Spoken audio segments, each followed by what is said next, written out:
اعوذ باللہ من الشیطان الرجیم بسم اللہ الرحمن الرحیم۔ شروع اللہ کے پاک نام سے جو بڑا مہربان اور نہایت رحم کرنے والا ہے۔ سرور کائنات صلی اللہ علیہ وآلہ وسلم کے پیارے غلاموں، السلام علیکم۔ سامعین محترم، آج ہم حضرت محمد مصطفیٰ صلی اللہ علیہ وسلم کی ایک زوجہ محترمہ حضرت ام حبیبہ رضی اللہ تعالیٰ عنہ کے حالات بیان کریں گے۔ آپ رضی اللہ تعالیٰ عنہ کی کہانی کا آغاز اسلام کے آغاز کے ساتھ ہوتا ہے، کیونکہ آپ رضی اللہ تعالیٰ عنہ اور آپ کے شوہر عبید اللہ بن جحش نے اسلام اس وقت قبول کر لیا تھا جبکہ ابھی مسلمانوں کو انگلیوں پر گنا جا سکتا تھا۔ یہ بہت بڑی نیکی کی بات ہے۔ ان کو اول المسلمین کہا جاتا ہے، یعنی بالکل شروع میں اسلام لانے والے۔ حضرت ام حبیبہ رضی اللہ تعالیٰ عنہ کی دوسری بڑی فضیلت اسلام کے لیے ہجرت کرنا ہے۔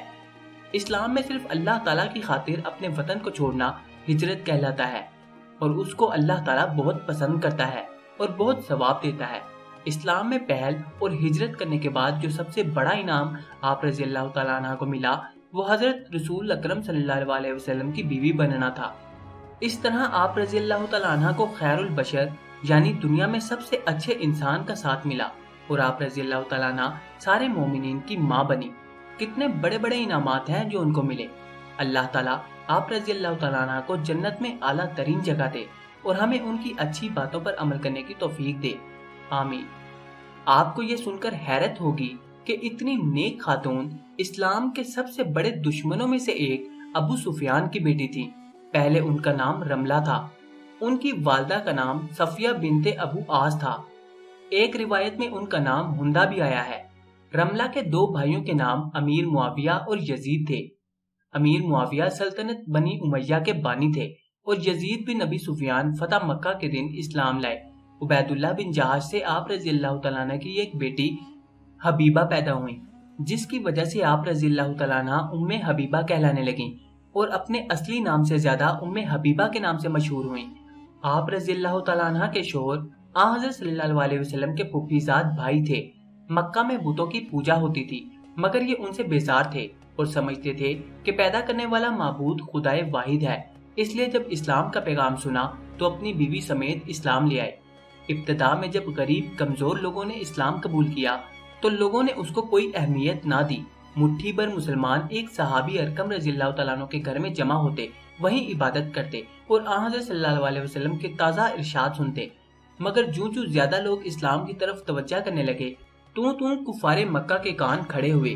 پھر یہ ہوا کہ حضرت عمر رضی اللہ تعالیٰ عنہ نے اسلام قبول کیا اور یہ بات پھیل گئی کہ اب بات مکہ کے کمزور لوگوں تک نہیں رہی۔ حضرت عمر رضی اللہ تعالیٰ عنہ جیسے بہادر نڈر رئیس بھی اسلام میں شامل ہو گئے ہیں تو کھلم کھلا مخالفت کرنے لگے اور طرح طرح کی تکلیفیں دینے لگے، اور جب بھی مسلمان کسی سے اسلام کی بات کرنا چاہتے وہ کسی کو سننے نہ دیتے۔ یہ تو ہم سب کو پتا ہے کہ ہر نبی کی مخالفت ہوتی ہے، ہر نبی کے ماننے والوں کو تکلیفیں دی جاتی ہیں۔ جب مکہ والوں کا ظلم انتہا کو پہنچ گیا تو محمد رسول اللہ صلی اللہ علیہ وسلم نے اپنے ساتھیوں کو بلایا اور فرمایا، مغرب کی طرف سمندر پار ایک زمین ہے جہاں خدا کی عبادت کی وجہ سے ظلم نہیں کیا جاتا، مذہب کی تبدیلی کی وجہ سے لوگوں کو قتل نہیں کیا جاتا، وہاں ایک منصف بادشاہ ہے، تم لوگ ہجرت کر کے وہاں چلے جاؤ، شاید تمہارے لیے آسانی کی راہ پیدا ہو جائے۔ کچھ مسلمان مرد، عورتیں اور بچے آپ صلی اللہ علیہ وسلم کے اس ارشاد پر ایسے سینیا کی طرف چلے گئے۔ ان لوگوں کا مکہ سے نکلنا کوئی معمولی بات نہ تھی۔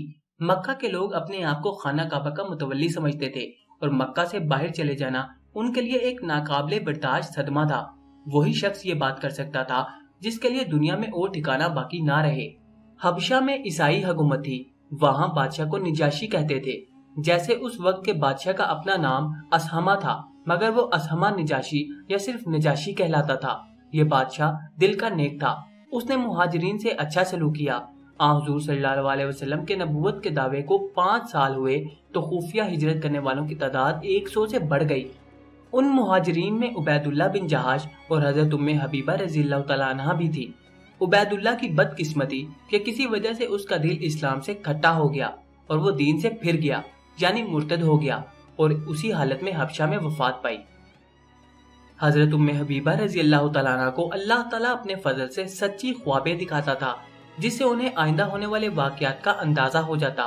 آپ فرماتی ہیں میں نے خواب میں اپنے شوہر عبید اللہ کو انتہائی بری اور مکروہ صورت میں دیکھا جس سے میں گھبرا گئی اور میں نے یہ تعبیر لی کہ اس کے حال میں تغیر پیدا ہوگا۔ صبح ہوتے ہی عبید اللہ بولا ام حبیبہ میں نے دینوں پر غور کیا اور عیسائیت سے بہتر کوئی دین نہ پایا، میں عیسائیت کے قریب آ گیا تھا، پھر میں نے محمد صلی اللہ علیہ وسلم کا دین اختیار کر لیا، اب پھر میں عیسائی بن گیا ہوں۔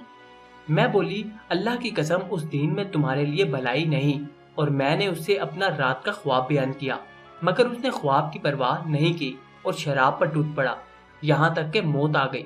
پھر میں خواب میں دیکھتی ہوں کہ ایک آنے والا مجھے ام المومنین کہہ کر پکار رہا ہے۔ گھبرا کر میری آنکھ کھل گئی اور میں نے اس کی یہ تعبیر لی کہ مجھ سے رسول اللہ صلی اللہ علیہ وسلم نکاح کر لیں گے۔ اللہ تعالیٰ نے حضرت ام حبیبہ رضی اللہ تعالیٰ عنہ کے دل کو مضبوط رکھا اور وہ اسلام پر قائم رہیں۔ آپ سوچئے کہ اتنے سے عرصے میں حضرت ام حبیبہ رضی اللہ تعالیٰ عنہ نے اسلام کی خاطر کتنے دکھ اٹھائے، گھر میں ابو سفیان جیسے ظالم باپ کا سامنا، پھر وطن چھوڑنا اور وہ بھی بڑی مشکل سے، پھر پردیس میں شوہر کا مرتد ہونا اور پھر بیوہ ہو جانا، کتنی مشکلات کا سامنا تھا۔ دیکھنا یہ ہے کہ ایک کمزور عورت کا دل کیسے اتنا مضبوط رہا، اس پر اللہ تعالیٰ کا خاص فضل نظر آتا ہے۔ ایک طرف ایک کے بعد ایک مشکلات آ رہی تھیں تو دوسری طرف ایک کے بعد ایک فضلوں کے دروازے کھل رہے تھے۔ جب اللہ تعالیٰ کسی سے پیار کرتا ہے تو پھر اس کا خوب ساتھ دیتا ہے۔ جب سارے جہاں کے لیے رحمت بنا کر بھیجے جانے والے رسول اللہ صلی اللہ علیہ وسلم کو آپ رضی اللہ تعالیٰ عنہ کی تکالیف کی خبر پہنچی تو اللہ تعالیٰ نے آپ صلی اللہ علیہ وسلم کے دل میں ڈالا کہ یہ مظلوم عورت ایک سردار کی بیٹی ہے، سرداروں ہی کے قابل ہے، آپ صلی اللہ علیہ وسلم اسے سہارا دے اور ان سے شادی کر کے گھر لے آئیں۔ مکہ کے سرداروں کے متعلق یہ یاد رکھیے کہ عرب میں قبائلی نظام تھا، ہر قبیلے کا اپنا سردار ہوتا تھا جسے رئیس کہتے تھے۔ اگر کوئی شادی اس طرح ہوتی کہ ایک قبیلے کا دولہا اور دوسرے قبیلے کی دلہن تو ان قبائل میں ایک دوسرے سے آپس میں دوستی کا تعلق قائم ہو جاتا، اور اگر ایک قبیلے کے دوسرے قبیلے سے لڑائی ہو جاتی تو بعض اوقات وہ سالوں چلتی اور نسلوں تک جاری رہتی۔ حضور صلی اللہ علیہ وسلم تو اسلام کا پیغام لائے تھے جس کا مطلب امن قائم کرنا ہے، تو آپ صلی اللہ علیہ وسلم نے یہ طریق بھی اختیار کیا کہ بعض سرداران قریش کی بیٹیوں سے شادی کر کے امن اور محبت کی فضا پیدا کی۔ قرآن مجید میں لکھا ہے قریب ہے کہ اللہ تمہارے اور ان میں سے لوگوں کے درمیان جن سے تم باہمی عداوت رکھتے تھے محبت ڈال دے، اور ایسا ہی ہوا۔ ابو سفیان جو جنگ احد اور جنگ احزاب وغیرہ میں دشمنوں کی فوج کا سپہ سالار ہوتا تھا، اس شادی کے بعد مصالحت کی کوششوں میں مصروف نظر آنے لگا۔ سامعین محترم، ہم نے ہجرت حبشہ کا ذکر کیا ہے جو نبوت کے 5ویں سال ہوئی تھی۔ نبوت کے بعد 13 سال آپ صلی اللہ علیہ وسلم مکہ میں رہے، مگر پھر مجبوراً مکہ سے ہجرت کرنی پڑی۔ آپ صلی اللہ علیہ وسلم مدینہ تشریف لے آئے۔ اب جو ہم آپ کو واقعہ بتانے لگے ہیں وہ ہجرت کے بعد کا ہے۔ ہجرت کے بعد مدینہ میں حالات پہلے کی نسبت پرسکون تھے، اس لیے آپ صلی اللہ علیہ وسلم نے اسلام کی تبلیغ کی مہم کو تیز کر دیا۔ ان کی کوششوں میں سے ایک یہ تھی کہ آپ صلی اللہ علیہ وسلم نے کچھ بادشاہوں کو خطوط لکھے جن میں اسلام قبول کرنے کا پیغام تھا۔ یہ خطوط 7 ہجری میں لکھے۔ ایک خط حبشہ کے بادشاہ اسہمہ نجاشی کو بھی بھیجا۔ بادشاہ نے آپ صلی اللہ علیہ وسلم کا خط آنکھوں کو لگایا اور اسلام قبول کر لیا۔ یہ خط آپ صلی اللہ علیہ وسلم نے حضرت عمر بن امیہ الزمری رضی اللہ تعالیٰ عنہ کے ہاتھ بھیجا تھا۔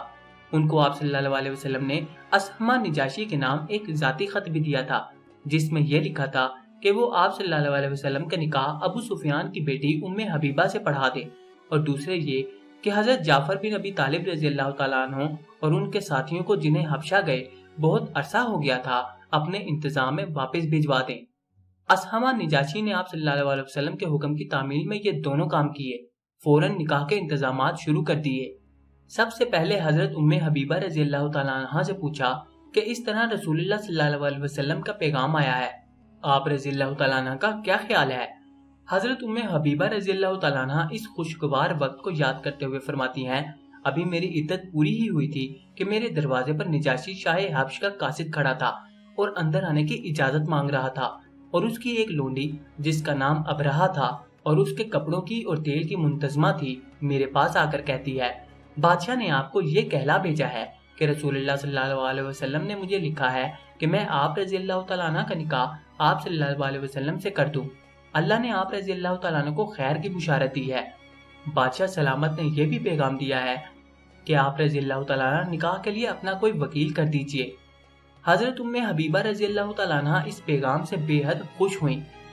حبیبہ رضی اللہ تعالیٰ عنہ نے خالد بن سعید بن العاص رضی اللہ تعالیٰ عنہ کو بلا بھیجا اور انہیں وکیل بنا دیا۔ اس مولا کا بے حد شکر ادا کیا اور پیغام لانے والی کو خوشی میں چاندی کے 2 کنگن، جھانجن اور سب انگوٹھیاں دے دی۔ شام کو نجاشی نے حضرت جعفر بن ابی طالب رضی اللہ تعالیٰ عنہ اور سب مسلمانوں کو بلا بھیجا۔ جب سب جمع ہو گئے تو ان کو خطاب کیا، تمام بڑائیاں اس اللہ ہی کے لیے مخصوص ہے جو بادشاہ ہے اور تمام عیوب و نقائص سے پاک ہے، جو سلام ہے، امن دینے والا ہے، غلبے والا ہے، بڑی عزت والا ہے اور ٹوٹے ہوئوں کو جوڑنے والا ہے۔ میں گواہی دیتا ہوں کہ اللہ کے سوا کوئی حقدار عبادت نہیں اور محمد صلی اللہ علیہ وسلم اس کے بندے اور رسول ہیں، اور آپ صلی اللہ علیہ وسلم وہی ہیں جن کی بشارت حضرت عیسیٰ رضی اللہ تعالیٰ عنہ نے دی۔ اما بعد، رسول اللہ صلی اللہ علیہ وسلم نے مجھے لکھا ہے کہ میں آپ صلی اللہ علیہ وسلم کا نکاح حبیبہ سے کرا دوں۔ میں آپ صلی اللہ علیہ وسلم کے حکم کو بجا لانے کے لیے کھڑا ہوا ہوں۔ میں نے مہر میں حبیبہ رضی اللہ تعالیٰ عنہ کو 400 دینار دینے کا تہیہ کیا ہے۔ پھر نجاشی نے وہ دینار لوگوں کے سامنے رکھ دیے۔ دلہن کے وکیل حضرت خالد بن سعید رضی اللہ تعالیٰ عنہ نے اس طرح خطاب کیا، تمام تعریفیں اللہ تعالیٰ کے لیے ہیں، میں اس کی بڑائی بیان کرتا ہوں اور اسی سے اپنے ہر کام میں نصرت و اعانت مانگتا ہوں، اور میں گواہ ہوں کہ اللہ کے سوا کوئی حقدار عبادت نہیں اور محمد صلی اللہ علیہ وسلم اس کے بندے اور رسول ہیں۔ اللہ تعالیٰ نے آپ صلی اللہ علیہ وسلم کو ہدایت اور سچا دین دے کر بھیجا ہے تاکہ اس دین کو تمام دینوں پر غالب فرما دے، اگرچہ مشرکوں کو برا معلوم ہو۔ اما بعد، میں رسول اللہ کی خواہش پر لبیک کہتا ہوں اور میں نے آپ صلی اللہ علیہ وسلم کے نکاح میں حبیبہ رضی اللہ تعالیٰ عنہ کو دے دیا۔ اللہ تعالیٰ رسول اللہ صلی اللہ علیہ وسلم کو اس نکاح میں برکت عطا فرمائے۔ پھر حضرت خالد بن سعید رضی اللہ تعالیٰ عنہ نے دلہن کا مہر وصول کیا۔ حضرت حبیبہ فرماتی ہیں، جب مجھے یہ رقم مل گئی تو میں نے ابرہہ کو، جس نے مجھے بشارت دی تھی، بلوایا اور میں نے اسے کہا، جب تو نے مجھے بشارت دی تھی تو اس وقت جو میرے پاس تھا وہ سب کا سب میں نے تجھے دے دیا تھا۔ اس وقت میرے پاس نقد رقم نہ تھی، یہ 50 دینار لے لو اور اپنی ضرورت پوری کرو، لیکن اس نے لینے سے انکار کر دیا۔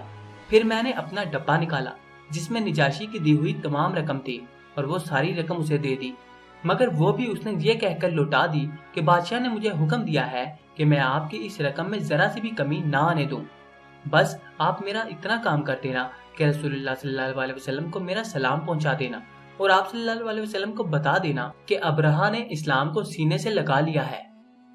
سامعین محترم، زوجہ رسول صلی اللہ علیہ وسلم حضرت حبیبہ رضی اللہ تعالیٰ عنہ کی باقی کی داستان اگلی ویڈیو میں بیان کی جائے گی۔ آپ سے التماس ہے کہ چینل کو سبسکرائب کر کے ساتھ موجود گھنٹی کے بٹن کو لازمی دبا دیں۔ جزاک اللہ۔